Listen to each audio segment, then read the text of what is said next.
This is actually a great question, and I really appreciate the way that you presented it. So let's talk about it. We actually get a ton of questions like this, and I've been trying to find the time to make a video response to them, but I don't think that's ever going to happen, so I'm just going to have to make the time. And I decided that I liked your question so much that you're the lucky one that I'm going to respond to.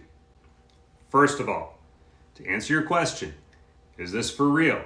The answer is actually yes. This is for real. We are not joking. We are not trolling. We are not trying to rage bait anyone. We are actually, our entire family, going on this carnivore journey together. Secondly, you asked, why are you putting your kids on any type of diet? And to that, I would simply answer, because we're their parents. What kind of good parent wouldn't give their children instruction, guidance, and direction when it comes to what they eat and what they put in their bodies? If we didn't restrict what they ate or give them any direction at all, I can guarantee you their diet would be absolutely abysmal. We want our children to have the best shot at becoming the best versions of themselves possible. Now, to answer the second part of that question, why put them on a diet that restricts vegetables? So first of all, let me just say that it's not lost on me how crazy carnivore must sound to a lot of people. In fact, let's make that most people. If you told me 6 years ago that meat contained all nutrition, all necessary vitamins and minerals essential for life, I would have thought it was crazy too. However, fast forward to today, after I have done thousands of hours of research, reading books, scientific studies, and taken the time to look at the diets from societies, both modernly and from history.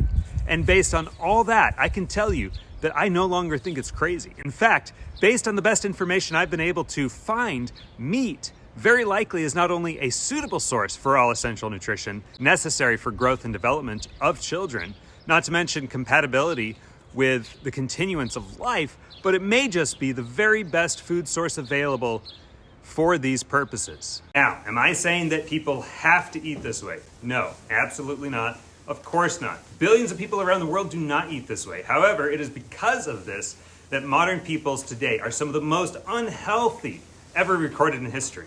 Our modern societies are artificially propped up by modern medicine, drugs, and surgery, which through extreme intervention has artificially extended our lives in spite of our ridiculously poor diets. In spite of the marvels of modern medicine, and the 2 or even 10 different drugs available for whatever ails you, we are facing an epidemic of both physiological and mental illness today, never before seen in recorded history. Modern medicine has all but ceased trying to cure our diseases. Instead, the goal of modern medicine today is manage the symptoms of the underlying illnesses, which they pretty much ignore. Instead of addressing the source of our disease, they treat the symptoms of our disease. Now, I don't know about you, but I refuse to accept that. I reject that as good and even ethical medical practice. In fact, many doctors have stood up and proclaimed that this model is actually medical malpractice. I reject this so-called modern medical care and refuse to accept poor standards that they set for diagnosis, treatment, and prognosis. I want something better, not only for myself or my parents who are just getting into those years where they might need to start to become a little worried, but also and especially for my children and the generations that come after them. That is why we are taking charge of our own health, and we're not going to leave it up to these so-called experts to manage our symptoms when we have real metabolic diseases that are destroying our bodies and brought on by our own poor dietary choices. Now, when we look at different people groups from around the world, both modernly and historically, with the best health and the best quality of life and the best life expectancy, those who come out on top in many cases are carnivorous societies. For example, take the Inuit of today and compare them to the Inuit of yesteryear, and the older Inuit ate a carnivorous diet upon which they thrived. But many of the younger generation today are suffering from a lot of the same metabolically related diseases that we are suffering from in our Western society. Anytime a traditional society is introduced to our mass-produced, artificially fortified, chemically filled, genetically modified processed food, the health of that society begins to suffer drastically. Another example of a thriving tribal society is the Maasai tribe from Africa. Their diet consists of meat, including the protein and the fat, as well as milk and blood, which they drink. Their diet is almost entirely carnivorous, and they are a very healthy people with none of our modern diseases. Compare them, however, to similar tribes who began to include Western processed foods in their traditional diets, and what do you see? They begin to develop heart disease, cancer, diabetes, and mental illnesses, which become a new problem they have never had to deal with before.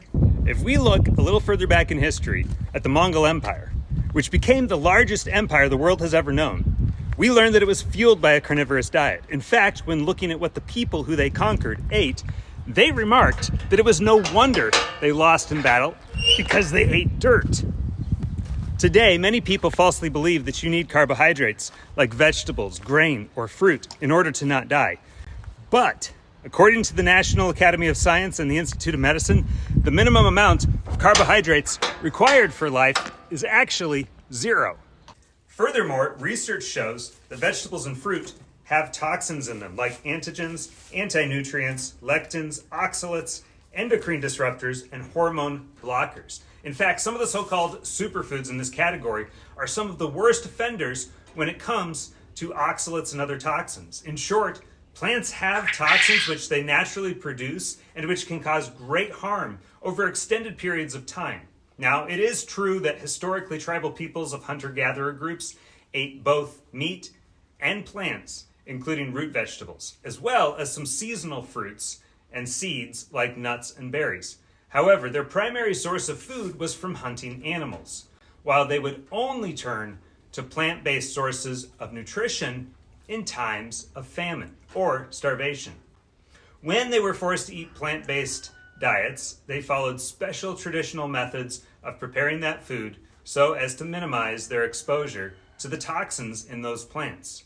Here's the thing, most modern forms of food preparation today have nothing like these ancient cultures did to offset plant toxin loads and buildup in our systems.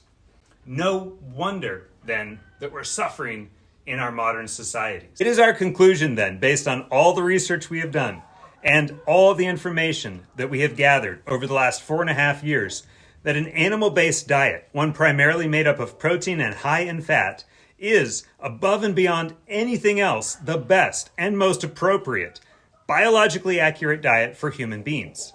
Now, this doesn't mean that we will never allow our children or ourselves to have something that is not animal-based, such as a treat, sweetened with sugar for special occasions, like we did the other night. But the goal is that for this year of 2024, we will maintain a diet primarily of 99.99% animal-based foods. We've only been at this so far for about a month, a little over a month. And so far we've had great results, including our children. Many of the health issues that were plaguing us have disappeared, and all of them have at least diminished or improved. We don't expect miraculous change overnight, though. It took us a long time and many years of eating the standard American diet, pretty much based on the food pyramid, to get our bodies to this point. It's going to take a long time to get our bodies back to some semblance of full vitality and vibrant health. Our plan going forward is to do this for the rest of the year, but that being said, we're not proceeding blindly and throwing caution to the wind. We have been and will continue to monitor everybody's health, both physically and mentally. At any point, if anything concerning pops up, we will address it, and if need be, take anybody off this diet or at least modify it depending on their individual needs. I hope that answers your question. I know that I went above and beyond in answering it, but like I said, we have had a lot of questions and concerns and stuff like that in the comments that I'm kind of aware of the underlying concerns. But hey, I've also had these concerns myself, and I did the research, so I thought I should probably address a little bit more than your original question. Now, I know this got pretty long, and so to anybody who's made it to the end, thank you. We're humbled that you'd watch something like this. I hope you found it helpful. And the other thing, too, is I'm not asking anybody to do what we're doing. But if you'd like to follow along and watch our progress, you're very welcome to. We publish here on TikTok and over on YouTube, as well as Instagram, Facebook, and X. Look for us there on any of those platforms that you use the most. And thanks for watching.